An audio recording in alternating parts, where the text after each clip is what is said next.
Halo semuanya, selamat datang di pembahasan kita kali ini. Jujur, saya excited banget karena hari ini kita bakal ngebongkar habis sebuah topik yang literally bisa ngubah cara kita ngelihat uang, kekayaan, dan arti kesuksesan itu sendiri. Kita bakal ngebedah gimana sih ekonomi mikro Islam ngerombak total pakem-pakem kapitalisme tradisional. Tenang, kita nggak cuma bakal ngomongin angka atau grafik yang ngebosenin kok. Kita bakal ngelihat bareng-bareng gimana sebuah sistem ekonomi itu sebenarnya bisa didesain buat fokus ke kesejahteraan sosial secara menyeluruh, bukan cuma soal numpuk-numpuk modal aja.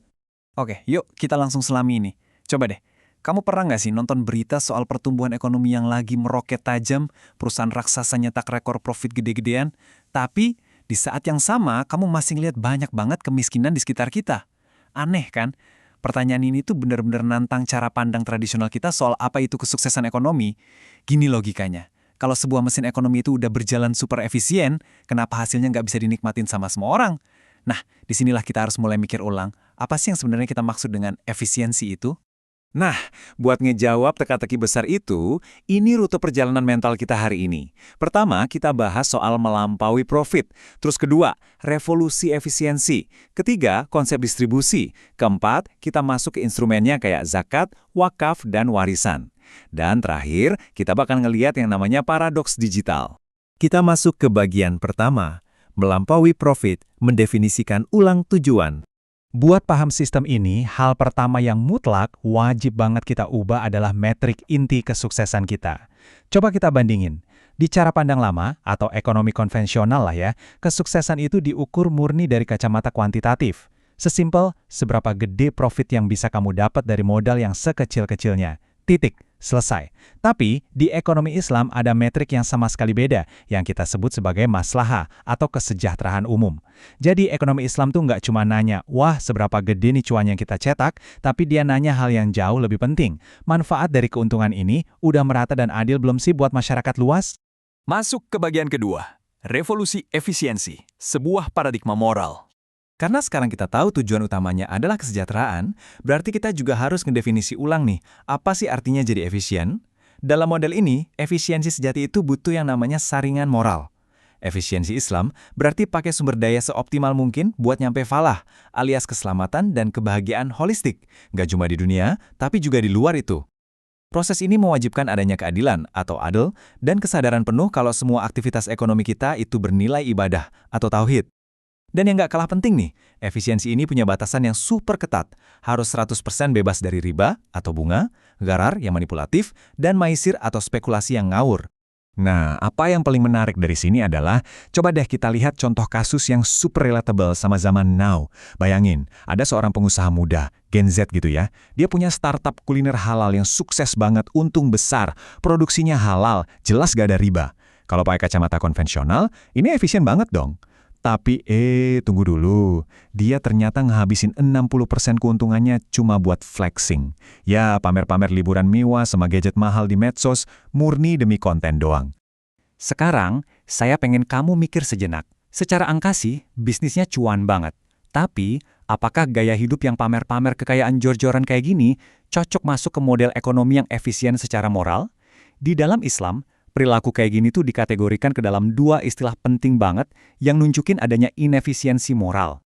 Kelakuan si founder tadi bisa masuk ke dua kategori ini. Pertama, israf, yaitu pakai sumber daya jauh lebih melebihi kebutuhan yang wajar, ya pemborosan lah. Terus yang kedua, nah ini lebih parah lagi, namanya tabdzir, yaitu ngebuang-buang harta buat hal-hal yang sama sekali nggak ada manfaatnya atau malah dilarang. Konsep ini ngasih tahu kita kalau konsumsi itu juga harus direm sama moralitas. Cuma karena kamu punya uangnya bukan berarti kamu berhak ngehambur-hamburin gitu aja, apalagi di saat masih banyak orang di luar sana yang buat makan aja susah. Dan disinilah kelihatan banget bedanya. Kalau kita pakai kacamata ekonomi konvensional, ada tuh konsep yang namanya Pareto optimal. Intinya, sebuah sistem dianggap efisien selama nggak ada pihak yang dibikin rugi pas pihak lain lagi dapat untung. Masalahnya, menurut kerangka kerja Islam, sistem ini membiarkan ketimpangan yang ekstrim. Si kaya bisa makin kaya sampai numpuk harta segunung, sementara si miskin jalan di tempat. Dan gilanya, itu masih dilabeli efisien. Beda banget sama efisiensi Islam. Sistem Islam otomatis gagal ngelolosin uji moral kalau membiarkan ketimpangan kayak gitu. Efisiensi Islam tuh secara aktif membuka jalan buat keadilan distributif.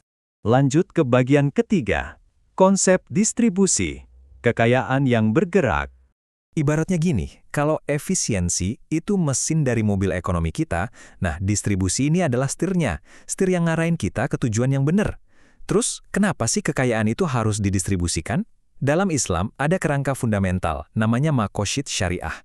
Tujuannya itu buat ngelindungin 5 pilar utama manusia, agama, jiwa, akal, keturunan, dan harta itu sendiri. Bahkan ada prinsip yang kuat banget di Al-Quran yang bilang kalau harta itu nggak boleh cuma muter di kalangan orang-orang kaya aja. Kekayaan tuh harus ngalir, biar kelima pilar tadi benar-benar terlindungi buat semua lapisan masyarakat, tanpa kecuali. Kalau kita jejerin di atas meja perbandingan, berdasarkan pemaparan dari sumber kita, bedanya tuh kelihatan jelas banget. Kapitalisme cenderung ngandalin kepemilikan swasta mutlak, pakai pasar bebas. Yang ujung-ujungnya, ya sering bikin ketimpangan gila-gilaan. Di sisi lain, sumber kita nyatet kalau sosialisme nyoba nyelesain masalah ini dengan narik semuanya jadi milik negara dan maksain kesetaraan. Tapi risikonya, inovasi dan kebebasan bisa dikorbanin.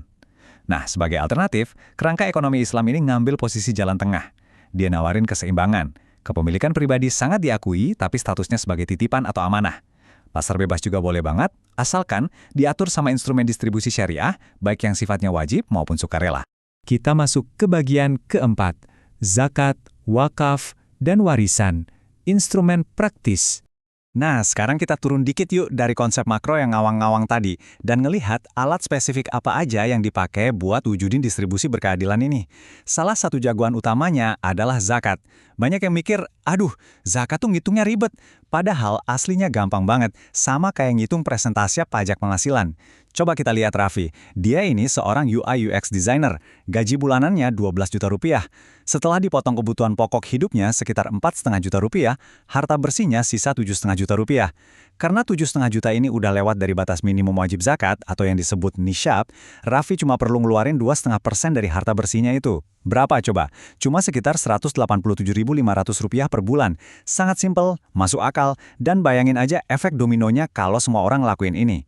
Jadi, poin krusialnya di sini tuh masalah keseimbangan tanggung jawab. Hal ini juga kelihatan banget di sistem warisan Islam alias faraid. Sering banget nih, aturan porsi 2:1 antara anak laki-laki dan perempuan disalahpahami. Katanya diskriminatif lah, nggak adil lah. Padahal, sebenarnya, scratch that, ini justru persamaan ekonomi yang super presisi dan seimbang. Anak laki-laki dapat porsi 2/3, karena secara hukum dan agama, beban menafkahi istri, anak, dan saudara perempuannya itu jatuh ke pundaknya. Sedangkan anak perempuan, dia dapat 1/3 yang 100% bebas dipakai buat dia sendiri, tanpa ada embel-embel kewajiban buat nafkahin orang lain. Adil kan? Terus, ada lagi nih instrumen jangka panjang yang namanya wakaf. Intinya kita nahan aset pokoknya, tapi manfaatnya terus disalurin. Dulu kalau dengar kata wakaf yang kepikiran pasti tanah makam atau bangunan masjid. Tapi coba lihat evolusinya sekarang. Udah keren banget. Kita sekarang kenal yang namanya wakaf digital. Kamu bisa wakaf tunai, bahkan mulai dari Rp10.000 doang lewat aplikasi di HP. Gak cuma itu, ada juga wakaf produktif. Bayangin, instrumen kayak saham, reksadana, sampai hak kekayaan intelektual atau royalti dari konten creator sekarang bisa diwakafkan buat terus-terusan biayain hal-hal positif, kayak beasiswa atau rumah sakit, literally selamanya. Masuk ke bagian kelima, paradoks digital, teknologi versus realitas. Gini, kita tuh udah punya instrumen-instrumen yang luar biasa canggih secara konsep, plus udah didukung teknologi modern pula. Tapi, disinilah kita nyampe di klimaks ceritanya. Di balik semua kecanggihan teknologi dan bejibunnya aplikasi keuangan di HP kita, ada satu fakta statistik yang benar-benar bikin ngelus dada. Saat ini, hanya 1% dari populasi paling tajir di Indonesia itu menguasai 35% dari total kekayaan nasional kita. Rasio Gini kita juga masih anteng di angka 0,379. Ketimpangan yang benar-benar nyata itu masih ada, tepat di depan mata kita. Dan ini dengan brilian mengilustrasikan ya akar masalahnya, ya solusinya. 327 triliun rupiah. Angka yang fantastis kan? Tapi ingat, ini bukan hutang negara. Ini tuh total potensi perputaran dana zakat tahunan di Indonesia kalau, sekali lagi kalau, semua instrumen yang kita bahas tadi benar-benar dimaksimalkan sama mereka yang wajib bayar. Tapi realitas di lapangannya gimana? Dari potensi ratusan triliun yang luar biasa tadi, baru sekitar 9,2% doang yang berhasil dikumpulin dan didistribusikan. Sisanya, yang hampir 91% itu masih ngendap alias belum termobilisasi sama sekali. Ibaratnya, kita punya raksasa potensi ekonomi yang masih tidur pules.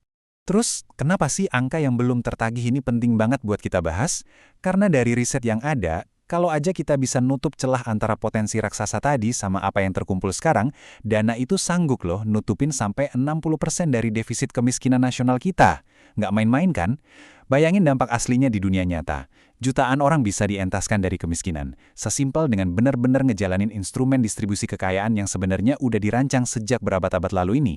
Beruntungnya, roda inovasi itu muter cepet banget sekarang. Akses buat mendistribusikan kekayaan jujur aja nggak pernah segampang ini. Platform fintech syariah modern kayak misalnya aplikasi Basnas, Kitabisa, atau platform investasi semacam Etis dan Modalku Syariah, itu lagi gencar-gencarnya mendemokratisasi instrumen sosial ini. Kasarnya, mereka ini lagi nyulap smartphone yang sekarang ada di saku kamu jadi senjata yang super ampuh buat nebas kemiskinan struktural. Tapi, semua ini bawa kita ke satu pertanyaan penutup yang harus kita renungin bareng di pembahasan kita kali ini. Teknologi finansial bikin kegiatan berbagi kekayaan jadi super gampang. Tapi anehnya, di era serba digital ini, 1% populasi tadi tetap aja bisa menguasai 35% kekayaan. Paradoks ini maksa kita buat nanya ke diri sendiri. Apakah kita mendesain dan pakai teknologi kita hari ini semata-mata cuma buat ngeruk profit maksimal, atau buat nyiptain keadilannya maksimal? Gimana menurut kamu? Terima kasih ya udah gabung di pembahasan seru kita kali ini. Semoga ini bisa ngebuka perspektif baru buat kita semua. Sampai jumpa.